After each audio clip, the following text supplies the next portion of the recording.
ಕೊಪ್ಪಳ ಜಿಲ್ಲೆಯ ಯಲಬುರ್ಗಾ ಪಟ್ಟಣದ ಮಗ್ಗಿ ಬಸವೇಶ್ವರ ದೇವಸ್ಥಾನದಲ್ಲಿ ಚಂದ್ರಹಾಸ ಚಲನಚಿತ್ರ ಚಿತ್ರೀಕರಣ ಮುಹೂರ್ತಕ್ಕೆ ಶ್ರೀಧರ್ ಮುರಡಿ ಹಿರೇಮಠದ ಪೀಠಾಧಿಪತಿಗಳಾದ ಶ್ರೀ ಬಸವಲಿಂಗೇಶ್ವರ ಸ್ವಾಮೀಜಿ ಚಾಲನೆ ನೀಡಿದರು. ಅಮರಶ್ರೀ ಫಿಲ್ಮ್ಸ್ ನಿರ್ಮಾಣದ ಸ್ಥಳೀಯ ಯುವ ಪ್ರತಿಭೆ ಎಸ್.ಕೆ. ಆನಂದ್ ಇವರ ನಿರ್ದೇಶನದ ಚಿತ್ರಕಥೆಯಲ್ಲಿ ಮತ್ತು ಬಸವಂತಗೌಡ ಪಾಟೀಲ್ ಇವರ ನಿರ್ಮಾಪಕರೊಂದಿಗೆ ಮೂಡಿಬರಲಿರುವ ಉತ್ತರ ಕರ್ನಾಟಕ ಶೈಲಿಯ ಚಂದ್ರಹಾಸ ಚಲನಚಿತ್ರ ಮುಹೂರ್ತ ಸಮಾರಂಭದಲ್ಲಿ ಭಾಗವಹಿಸಿದ ಮಾಜಿ ಲೋಕಸಭಾ ಸದಸ್ಯ ಸಂಗಣ್ಣ ಕರಡಿ ಮಾತನಾಡಿದರು. ಹಿರಿಯ ಮುಖಂಡರಾದ ಬಸಲಿಂಗಪ್ಪ ಬೂತೆ, ಅಂದಾನಗೌಡ ಉಳ್ಳಾಗಡ್ಡಿ, ವೀರಣ್ಣ ಹುಬ್ಬಳ್ಳಿ, ಡಾಕ್ಟರ್ ಶಿವನಗೌಡ ದಾಂಡ್ರೆಡ್ಡಿ, ಕಳಕಪ್ಪ ಕಂಬಳಿ, PSI ವಿಜಯ್ ಪ್ರತಾಪ್, ಕಲಾವಿದ ರೇವಣಪ್ಪ ಹಿರೇಕುರುಬರ್, ಸುಧೀರ್ ಕೋರ್ಲಳ್ಳಿ, ಸುರೇಶ್ ಗೌಡ ಶಿವನಗೌಡ, ಬಸವರಾಜ್ ಸೇರಿದಂತೆ ಮತ್ತಿತರರು ಮಾತನಾಡಿದರು. ಈ ಸಂದರ್ಭದಲ್ಲಿ ಮುಖಂಡರಾದ ಶರಣಪ್ಪ ಗಾಂಜಿ, ಸಿದ್ದರಾಮೇಶ್ ಬೆಲೇರಿ, ಕಳಕಪ್ಪ ತಳವಾರ್, ಕಲ್ಲನಗೌಡ ಸೇರಿದಂತೆ ಚಂದ್ರಹಾಸ ಚಲನಚಿತ್ರ ತಂಡದವರು ಭಾಗವಹಿಸಿದ್ದರು. ವರದಿ VS ಶಿವಪ್ಪನಮಠ, ಯಲಬುರ್ಗಾ.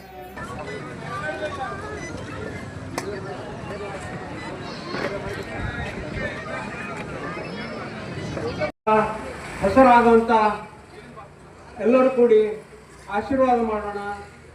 ಚಿತ್ರರಂಗ ಬೆಳೀಲಿ. ಬರೇ ಬೆಂಗಳೂರು ಸುತ್ತಮುತ್ತ ಓಡಾಡ್ತಿರ್ತದೆ. ಅದಕ್ಕೆ ಈ ಸರಿ ಯಾರೋ ಧೈರ್ಯ ಮಾಡಿ ನಮ್ಮ ಬೆಲೇರಿ ಆನಂದ್ ಅವರು, ಇದು ಕಲಪಂಡಿ ಆನಂದ್ ಅವರು ಭಾಳ ಇದು ಈ ಚಿತ್ರ ನಿರ್ದೇಶಕರು ಅಂತ ನಾನು ಕೇಳಿದೆ. ಭಾಳ ಒಳ್ಳೆ ಸಾಹಸದಿಂದ ಇದನ್ನು ಚಿತ್ರವನ್ನು ರಚನೆ ಮಾಡಿದ್ದೀವಿ.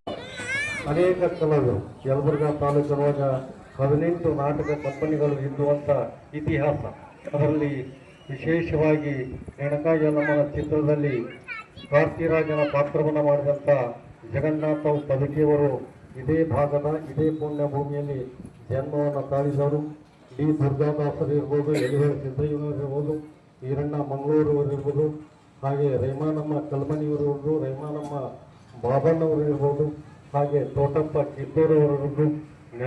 ಬಂಗಾರದ ಮನುಷ್ಯ ಇತ್ತು. ನಂತರ ಮಯೂರ ಚಿತ್ರ ನಾವು ಕೂಡ ಹೆಸರೇ ನೋಡಿದ್ರೆ ಸಹಿತ ಅದು ಬೇಸರ ಆಗಲ್ಲ. ಅದು ಮಯೂರ ಚಿತ್ರ ಅಷ್ಟೊಂದು ಚೆನ್ನಾಗಿದೆ. ಅದು ಫಿಲ್ಮ್ ಕೂಡ ಅವು ಫಿಲ್ಮ್ಗಳೇನು ಈ ಸಮಾಜದಲ್ಲಿ ಒಂದು ಧನಾತ್ಮಕ ಮಾಹಿತಿಯನ್ನು, ಧನಾತ್ಮಕ ಮೆಸೇಜ್ ಕೊಡ್ಬೇಕು ಸಮಾಜದಲ್ಲಿ. ಅದರಿಂದ ನಾವು ಹೊಸ ಫಿಲ್ಮ್ಗಳಿಗೆ ನೋಡೋದು ಬಿಟ್ಟು ಜಾಸ್ತಿ ಈಗ ಎಲ್ಲ ಯಂಗರ್ ಜನ್ರೇಷನ್ ಎಲ್ಲ ರೀಲ್ಸ್ ನೋಡಿದೆ, ಆಮೇಲೆ ಇವು ಶಾರ್ಟ್ಸ್ ನೋಡಿದೆ, ಇಂಥವೆಲ್ಲ ನೋಡಿಕೊಂಡು ಭಾಳಷ್ಟು ಅವರು ಎಲ್ಲ ನಶಿಸಿ ಹೋಗ್ತಾ ಇದೆ. ಮತ್ತು ಯಾರು ಧೈರ್ಯ ಇದು ಏನು ಚಿತ್ರ ಇದೆ ಅಂದ್ರೆ ಹೆಂಗಾಗಿದೆ ಅಂದ್ರೆ ಓನ್ಲಿ ಬೆಂಗಳೂರು ಸುತ್ತಮುತ್ತ ಆ ಭಾಗದಾಗ ಮಾತ್ರ ಅದರದ್ದು ಸ್ವಲ್ಪ ಕಲೆಯ ಬಗ್ಗೆ ಪ್ರೋತ್ಸಾಹ ಅದು ಜಾಸ್ತಿ ಇದೆ. ಇದು ನಮ್ಮ ಉತ್ತರ ಕರ್ನಾಟಕದ ನಾಟಕ.